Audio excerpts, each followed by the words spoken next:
ഇന്ന് ഞാൻ ഉണ്ടാക്കുന്നത് ഇറച്ചിപ്പുട്ടാണ്. ഞാൻ ബീഫ് വെച്ചിട്ടാണ് ഇത് ചെയ്യുന്നത്. ചിക്കൻ വെച്ചിട്ടും ഇതുപോലെ തന്നെ ചെയ്യാം. ബീഫിന് പകരം ചിക്കൻ ചേർത്ത് കൊടുത്താൽ മാത്രം മതി. ഞാൻ ഈ പുട്ടുണ്ടാക്കാൻ വേണ്ടി 2.5 കപ്പ് പുട്ടുപൊടിയാണ് എടുത്തിട്ടുള്ളത്.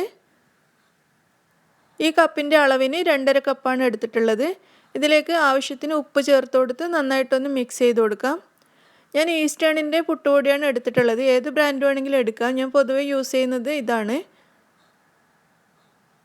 ഇനി ഇതിലേക്ക് വെള്ളം ചേർത്ത് കൊടുക്കാം. ഞാനിവിടെ 1.5 കപ്പ് വെള്ളം എടുത്തിട്ടുണ്ട്. ഏകദേശം 1.25 കപ്പോളം വെള്ളം ഞാനിതിൽ ഒഴിച്ചു കൊടുക്കുന്നുണ്ട്. ഇതിപ്പോൾ ഞാൻ മിക്സ് ചെയ്യുന്നില്ല. വെള്ളം ഒഴിച്ചു കൊടുത്ത് ഞാനിത് അടച്ചു വെക്കും. ഒരു അരമണിക്കൂർ ഇതിങ്ങനെ അടച്ചു വെച്ച് അത് കഴിഞ്ഞ് നന്നായിട്ട് മിക്സ് ചെയ്ത് കുഴച്ചെടുക്കുകയാണെങ്കിൽ നമുക്ക് നല്ല സോഫ്റ്റായ പുട്ട് കിട്ടും. നമുക്കിതിവിടെ അടച്ചു വെക്കാം. ഈ സമയം കൊണ്ട് നമുക്ക് ഇറച്ചി മസാല റെഡിയാക്കാം. ഞാനിവിടെ 1 കിലോ എല്ലില്ലാത്ത ബീഫ് നന്നായിട്ട് വേവിച്ച് വെച്ചിട്ടുണ്ട്. ഉപ്പും മഞ്ഞൾപ്പൊടിയും ചേർത്ത് വേവിച്ചെടുത്ത ബീഫാണിത്. ഈ ബീഫ് നമുക്കൊരു മിക്സിയുടെ ചെറിയ ജാറിലിട്ട് ഒന്ന് പൊടിച്ചെടുക്കാം. അതല്ലെങ്കിൽ കത്തി വെച്ചിട്ടോ കൈ കൊണ്ടോ ചെറിയ ചെറിയ പീസാക്കി ഇട്ടാലും മതി. ഇതാകുമ്പോൾ നമുക്ക് എളുപ്പത്തിൽ പണി തീരും. ഞാൻ ബീഫ് മുഴുവൻ മിക്സിയിലിട്ട് നന്നായിട്ട് ക്രഷ് ചെയ്തെടുത്തിട്ടുണ്ട്. ഇത് നമുക്കൊരു ബൗളിലേക്ക് മാറ്റാം. ഇനി മസാല ഉണ്ടാക്കാൻ തുടങ്ങാം. അതിനുവേണ്ടി ഞാനൊരു പാൻ അടുപ്പത്ത് വെച്ചിട്ടുണ്ട്. ഇത് ചൂടാകുമ്പോൾ ഇതിലേക്ക് 1-1.5 ടേബിൾ സ്പൂൺ വരെ വെളിച്ചെണ്ണ ഒഴിച്ചു കൊടുക്കാം. വെളിച്ചെണ്ണ ചൂടാകുമ്പോൾ ഇതിലേക്ക് 3 ഉള്ളി കട്ട് ചെയ്തത് ചേർത്ത് കൊടുക്കാം. 3 മീഡിയം സൈസ് ഉള്ളിയാണ് ഞാൻ എടുത്തിട്ടുള്ളത്. ഇതുപോലെ ചെറുതായിട്ട് കട്ട് ചെയ്തിട്ട് വേണം ചേർക്കാൻ.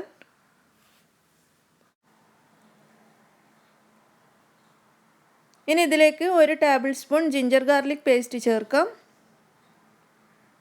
ഒരല്പം കറിവേപ്പില കട്ട് ചെയ്തതും 3 പച്ചമുളക് ചെറുതായിട്ട് അരിഞ്ഞതും കൂടി ചേർത്ത് കൊടുക്കാം.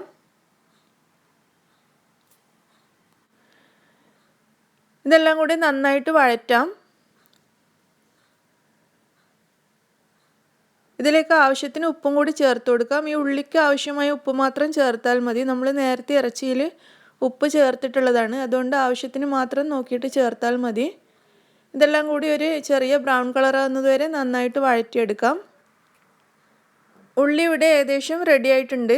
ഇനി ഇതിലേക്ക് 1 ടീസ്പൂൺ മുളക് പൊടി, 1 ടീസ്പൂൺ മല്ലിപ്പൊടി, 1/2 ടീസ്പൂൺ മഞ്ഞൾപ്പൊടി, 1/2 ടീസ്പൂൺ ഗരം മസാല പൊടി, 1/2 ടീസ്പൂൺ കുരുമുളക് പൊടി, ഒരു 1/4 ടീസ്പൂണോളം പെരിഞ്ജീരകം പൊടിച്ചത്, ഇത്രയും ചേർത്ത് കൊടുത്ത് നന്നായിട്ട് വഴറ്റിയെടുക്കാം. 1-2 മിനിറ്റ് നന്നായിട്ട് വഴറ്റിയെടുക്കാം. ഇനി ഇതിലേക്ക് ഒരു തക്കാളി കട്ട് ചെയ്തത് ചേർക്കാം. ഒരു വലിയ തക്കാളിയാണ് ഞാൻ എടുത്തിട്ടുള്ളത്. ഈ തക്കാളിയും കൂടി ചേർത്ത് നന്നായിട്ട് വഴറ്റുക.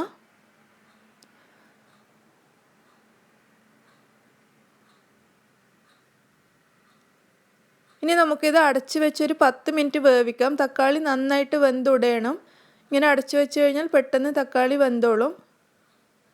ഒരു 10 മിനിറ്റ് കഴിഞ്ഞിട്ടുണ്ട്. നമുക്കിത് തുറന്ന് നോക്കാം. തക്കാളി നന്നായി വെന്തിട്ടുണ്ട്. എല്ലാം നന്നായി വെന്തുടഞ്ഞ് പാകത്തിനായിട്ടുണ്ട്. ഇനി ഇതിലേക്ക് ബീഫ് ചേർക്കാം. നന്നായിട്ടൊന്ന് മിക്സ് ചെയ്തെടുക്കുക.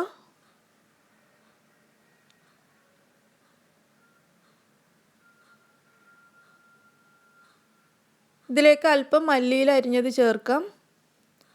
1 ടീസ്പൂണോളം കുരുമുളക് ഫ്രഷായിട്ട് ക്രഷ് ചെയ്തത് ചേർത്ത് കൊടുക്കാം. ഇല്ലെങ്കിൽ കുരുമുളക് പൊടിച്ച് വെച്ചത് ചേർത്താലും മതി. എല്ലാം കൂടെ നന്നായിട്ടൊന്ന് മിക്സ് ചെയ്തെടുക്കാം. നമ്മുടെ ഇറച്ചി മസാല ഇവിടെ റെഡി ആയിട്ടുണ്ട്. നമുക്കിത് അടുപ്പത്തുനിന്ന് മാറ്റാം. നമ്മൾ നേരത്തെ വെള്ളം ചേർത്ത് വെച്ച പുട്ടുപൊടി നമുക്കിനി നന്നായിട്ട് കുഴച്ചെടുക്കാം. ഇതുപോലെ കൈകൊണ്ട് നന്നായിട്ടൊന്ന് കുഴച്ചെടുക്കാം. ഇതിൽ ഒട്ടും കട്ടയൊന്നും ഉണ്ടാകാൻ പാടില്ല. അതിനുവേണ്ടി നമുക്കൊരു മിക്സിയിലിട്ട് ഇത് നന്നായിട്ട് പൊടിച്ചെടുക്കാം. വെള്ളം കുറവാണെങ്കിൽ പൊടിയിൽ വീണ്ടും വെള്ളം ചേർക്കണം. ഇതിപ്പോൾ പാകത്തിന് വെള്ളമുണ്ട്. പിന്നെ മിക്സിയിൽ അടിക്കണമെന്ന് നിർബന്ധമൊന്നുമില്ല. കൈകൊണ്ട് നന്നായിട്ട് കുഴച്ചാലും മതി. പക്ഷെ മിക്സിയിലൊന്ന് അടിച്ചെടുക്കുകയാണെങ്കിൽ പുട്ട് ഒന്നുകൂടി നല്ല സോഫ്റ്റായി കിട്ടും. നമുക്കിത് മറ്റൊരു ബൗളിലേക്ക് മാറ്റാം. ഇതുപോലെ മുഴുവൻ പുട്ടുപൊടി നമുക്ക് മിക്സിയിൽ അടിച്ചെടുക്കാം. ഇനി ഈ പുട്ടുപൊടിയിലേക്ക് നമുക്ക് തേങ്ങ ചേർത്ത് കൊടുക്കാം. ഞാനിവിടെ 2 കപ്പ് തേങ്ങയാണ് എടുത്തിട്ടുള്ളത്. ഈ തേങ്ങ മുഴുവനായിട്ട് ഈ പൊടിയിലേക്കിട്ട് നന്നായിട്ട് കുഴച്ചെടുക്കാം. കാരണം നമ്മൾ പുട്ട് ഉണ്ടാക്കുന്ന സമയത്ത് ഇടയിൽ തേങ്ങ വെച്ച് കൊടുക്കുന്നില്ല. അതിന് പകരം ഇറച്ചി മസാലയാണ് വെക്കുന്നത്. അതുകൊണ്ട് കുഴക്കുന്ന സമയത്ത് ഇതുപോലെ തേങ്ങ മിക്സ് ചെയ്യുകയാണെങ്കിൽ പുട്ട് നല്ല ടേസ്റ്റ് ഉണ്ടാവും. നന്നായിട്ടൊന്ന് മിക്സ് ചെയ്തെടുക്കുക.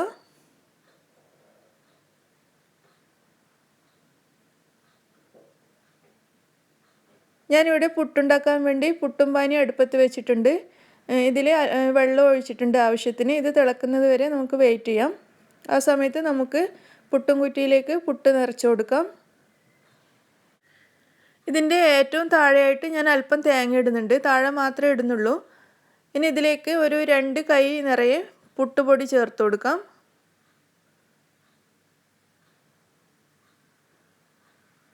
ഇനി ഇതിൻ്റെ മുകളിലായിട്ട് നമുക്ക് ഇറച്ചി മസാല ചേർത്ത് കൊടുക്കാം. ഒരു 1.5 ടേബിൾ സ്പൂൺ വരെ ഇറച്ചി മസാല ഞാൻ ചേർക്കുന്നുണ്ട്. ഇതെല്ലാം കൂടി ഒരു സ്പൂണ് വെച്ചിട്ടൊന്ന് നിരപ്പാക്കി കൊടുക്കാം. പ്രസ് ചെയ്യരുത്. വീണ്ടും പുട്ടുപൊടി ചേർക്കാം.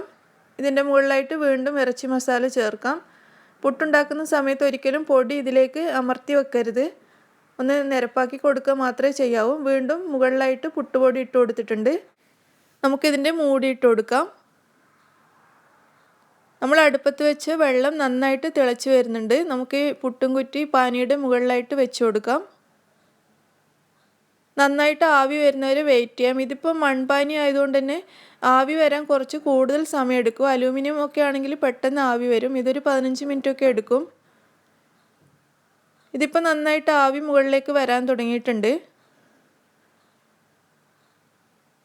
നമുക്ക് ഈ പുട്ടും കുറ്റി പുറത്തേക്ക് എടുക്കാം. എന്നിട്ടൊരു പ്ലേറ്റിലേക്ക് ഈ പുട്ട് മാറ്റാം.